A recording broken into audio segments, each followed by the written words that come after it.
All right, good afternoon from the Philippines. It is Friday.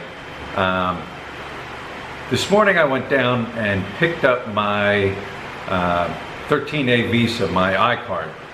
It came in yesterday, officially came in yesterday. Picked that up, I have that. I am now a permanent resident here in the Philippines. I got the card down there at Amiga Travel. You know what? I highly recommend Amiga Travel if you're here in the Philippines, in Angeles City. If you're going to be here in Angeles City, you have problems with visas, you want to book trips, anything, I highly recommend Amiga Travel. They're in Horizon Hotel, located behind the Petron gas station. They're not paying me to endorse them and give them a shout out, but you know what, guys? Went with them guys and never had a problem with them at all, and only positive good things from them. So anyways, I picked that up today, and that's a good thing. You know what? I was listening to a rerun from Thursday. Yep, it's Thursday. I was listening to I guess you call it a live stream or hangout, whatever you want to call it. And you know what? Here's the thing. Whether or not you've been to the Philippines in the past, no longer live in the Philippines, live in the Philippines now, come to the Philippines, go back to wherever you come from. You know what? If you have a lot of time here in the Philippines, you have a lot more knowledge than I do. Like I said, I'm not an expert on the Philippines. I never claimed to be an expert. I can only show you what I see in my life that's going on, things I observe, things I see, and that's what I share with you guys on this channel. But you know what? I listen to people that, you know, have been here a while and know how things go here. Like right now, I'm like trying to just wrap my head around things here. What do I mean by that? You know what? I guess it, of course, coming from another country and coming here and, you know, living in another country for so many years, and the culture from the country you come from and then come here, it's just the things that, like just the little things maybe that I look at and I don't understand. Here's a story. Here's an example. When I was with Lut, before we were married, I had some document I needed either scanned, I forget, but I was told go to the mall, it can be done at the mall. So I went upstairs into the cyber zone area and I asked somebody and they said, oh, they do that over there. And I said, okay, where's that? And they said over in that area. So I walk over to this area and the place they're telling me about is not there. So I asked somebody else, hey, where do they do this? Oh, over here. So I walk over there and it's not there. They don't do it there. So I ask again, where do they do this? This happened to me about 3 or 4 times, and finally I'm like walking around the mall, and at this point I'm like talking out loud to look. I'm like, what's going on here? Why don't people know where this stuff is? They work here. How can you not know, you know, who does what, and you know, why you tell me this if it's not true? And I turn around and look at Lut, and she's kind of like walking with her head down. I said, what's wrong? And she goes, well, you're talking loud. She said, here in the Philippines, if you're talking loud like that and we're together, people think we're arguing. And I'm like, well, we're not arguing. I'm just talking out loud trying to figure out, you know, where this place is that everybody keeps telling me about. Those are the things, like, you know, that's easy, you know, to kind of, you know, correct things like that. Oh, okay. And another thing, you know what, I was raised, you know, to respect people, to respect others, listen to your elders, take advice from your elders, which is done here. But I don't know, I mean, like I was raised to say thank you, which brings me to this point. I will still say thank you when somebody hands me something. I will still say thank you when somebody gives me something, whether or not they say you're welcome back. I'll still say it. I've opened doors here and held doors open for people. and people don't say thank you. Hey, whatever. I mean, I think it's just how you're raised. Which brings me to this point, like I was going to say. You might find, well, first of all, I had a subscriber say, oh, you left a comment. You should be giving out your tips to the poor when they ask you for tips. Here's the thing. People will say, don't give them money because it just encourages them to beg. Here's the thing. When I have coins in my pocket, and a lot of times, Lut and I will leave here with coins in our pocket, and we do give coins to, the beggars or the people that need money, and just because I don't film it doesn't mean we don't do it. I don't need to film everything I'm doing to help, people. But here's the thing. Those people, I can't remember a time they didn't say thank you. You give them a coin, whether it's a peso, 5 pesos, 10, they always say thank you. Always say thank you. Which kind of blows my mind. I mean, they could say thank you, but like I said, I don't know if it's the culture here. Should I be trying to wrap my head around this? I don't know. But anyways, like I said, I was listening to these fellows talk earlier, and they were right, and they said, listen, when you come from a Western country or another country, you come to the Philippines, things are different. Yes, I know things are different. We're used to going into a bank, and if there's a line there, we're in and out in like 10 minutes. When you go to a bank here, there's a line there. You could be sitting there for an hour. And here's the thing. I get to the point, like if I walk into a bank and I see like a bunch of people, I'm like, oh no, I gotta be here for an hour. But then I think I'm not gonna change it. It's not gonna change, me sitting in there just stewing, like, oh my God, come on, they're slow, it's not gonna change anything. Just like the car. I know people are maybe tired of hearing about the car, but we were coming home the other day, and a little red light came on, the little battery light, and I just sat there, and I was like between stewing and like almost crying. It's like I just had this thing supposedly fixed, and this light's back on. And I was like dumbfounded. Anyways, the car now is over the mechanic over where we used to live. Trust this guy 100%. He's never done me wrong.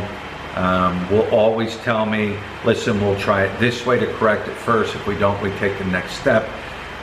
The guy's an American, been here many, many, many years, has a garage, very knowledgeable, has Filipinos that work for him that are very knowledgeable, never done me wrong.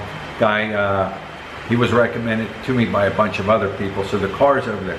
But my thing is, like these guys were saying, I keep getting back to these guys as they were saying, because you know what, they have done, I have spent a lot of time here and have gone through a lot of the situations that, like me and other people have come here and are going through. And he was saying how he had spent money to get his exhaust fixed, and eventually finally wound up at the right place, and the guys that that finally diagnosed the problem said, here's what's wrong, they did this and did this. And he said, the guy said, he was stewing at first, but then he calmed down. And here's the thing, and nobody likes to be parted from their money without getting something in return. That's just normal nature. Which it brings me to this point. It's like, I can deal with like the garbage here, and you know what, it is what it is. It is what it is. Which brings me to the point of the saving face concept here. I was told people will tell you something, whether it's right or wrong here, so they don't lose face, which I can't wrap my head around that concept. Because if you tell me, oh, there's a grocery store that sells great hamburgers, let's say, and it's just right down the road, you know, and you walk down the road and walk down the road and the place doesn't exist, or, you know, oh, you need a new battery, oh, just right down the road, and you walk down the road and it doesn't exist, or you're told something but it's not true, but they don't tell you, they don't know, because they don't want to feel, I guess you would say, not intelligent or smart.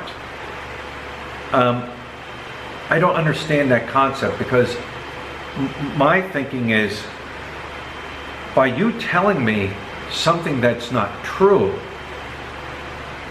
that to me makes me not, like, it makes me think, you know, well, you've lost face by telling me something that's not true. I would respect you or respect a person if they just flat out told me, I'm sorry, I don't know. You know, I can't help you out. Instead of telling you something that's not true and leading you the wrong way, I don't know. And I've had some Filipinos tell me that.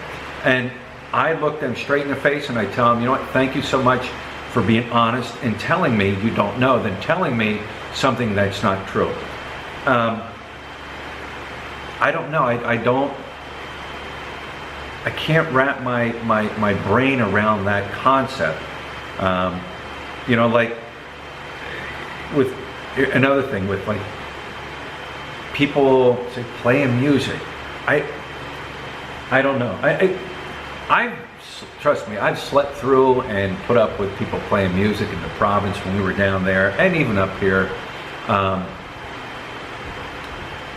But to tell someone, you know, it's past 10 o'clock, you know, the curfew's till 10, can you please shut your music off? Like I don't understand the concept of, like, why you can't ask somebody to do something like that. You know, some people say, you can't do that, you shouldn't do that, you'll make enemies. Like, I don't know. Like, these things I can't try to understand. Maybe I'm just trying to understand something I can't, and maybe never will understand. But like I said, I was listening to these guys, and like I said, these guys have had a lot of time either in the past here, or are here, or come back and forth here.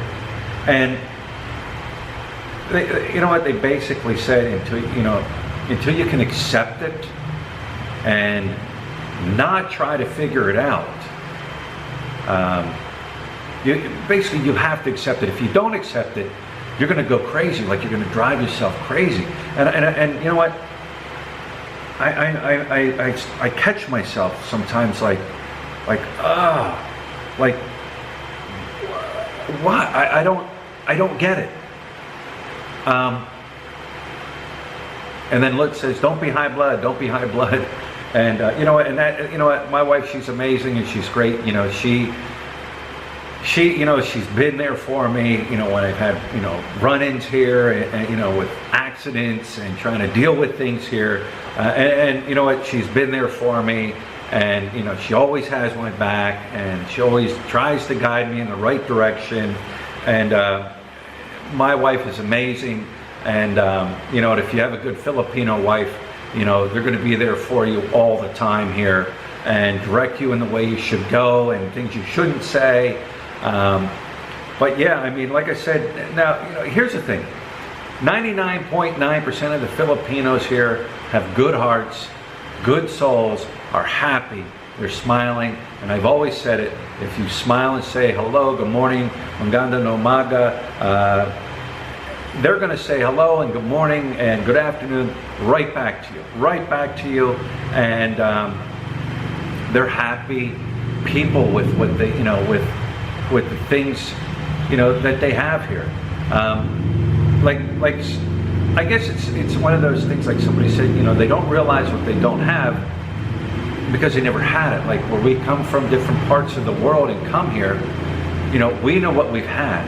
You know, like the guys were saying with like TV or internet. Like people complain about the internet here. Hey, I'm one. Is it going to change anything? No. You know, but we're so used to picking up the phone and, you know, within minutes, seconds, getting all the cable company. Hey, I got this problem. Okay.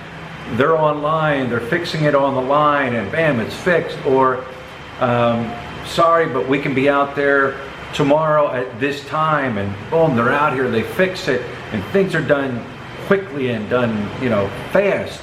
To where here things are just, they move at a slower pace, and you can't change it. You just have to accept it. And I'm trying to accept it. And, you know, it's easier said than done, especially when, you know, you come from, you know, parts of the world where things are, you know, chugging along like a machine. But you know what? I'm trying to accept it, and it will make my stay here a lot easier. Sorry about that, the battery just ran out. So yeah, I mean, like I said, I'm learning, and I have to learn to accept things. You know what? When I was down in the province in Mindanao with Lut, one of the things first of all, I loved it down there. It was beautiful down there. It was so, you know, just amazingly beautiful. But the thing that I didn't like, or that I you know, kind of like wanted, I guess you could say, was more of a civilized, or more of a modern type living. And you know what? Something like that I could change, because I could move. I can come up here, you know, hospitals, restaurants, airports close by, you know, things like that I could change. And I could change my surrounding, and that's what I did. I changed my surrounding. But you know what? Like the old saying, and I've said it, and I even heard other people say it, it is what it is. The Philippines is what it is. And I have to learn to accept that. I have to learn to stop trying to, in my brain, in my head, trying to wrap my head around things, and trying to, you know, figure things out, and trying to, I guess critique. I don't know how you would even say it. Yeah, and you know what? I got to start doing that, and I'm going to be here.